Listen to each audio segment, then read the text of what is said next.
என்னை பொறுத்த வரைக்கும் கடந்த 5 ஆண்டு காலம் கடுமையாக உழைச்சேன். உங்களையும் உழைக்க வச்சேன். என் சக்திக்கு மீறியும் உழைச்சேன். உங்களையும் ரெஸ்ட் இல்லாமல் உழைக்க வச்சேன். இதுவரை எந்த அரசு செஞ்சு தராத சாதனைகளை எல்லாம் நாங்கள் செஞ்சு கொடுத்தோம். கோடிக்கணக்கான மக்களுக்கு நேரடி பயன் தரக்கூடிய வகையில் நம்ம ஆட்சியை நடத்தணும். இது மக்களுக்கு நன்றாக தெரியும். இருந்தாலும் நம்ம ஆட்சி அமைக்க முடியல.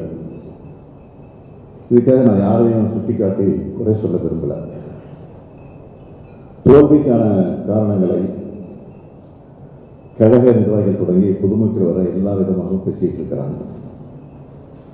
ஒருத்தர் இன்னொருத்தரை குற்றம் சொல்றாங்க, அவர் இன்னொருத்தரை கை காட்டுறாரு. இதை மாற்றி மாற்றி குற்றம் சொல்லிக்கிட்டே இருந்தால் இதுக்கு ஒரு முடிவே இருக்காது. அப்போ இதுக்கு ஒரு யாரு தான் பொறுப்பு? யாரும் யாரையும் குறை சொல்லாதீங்க.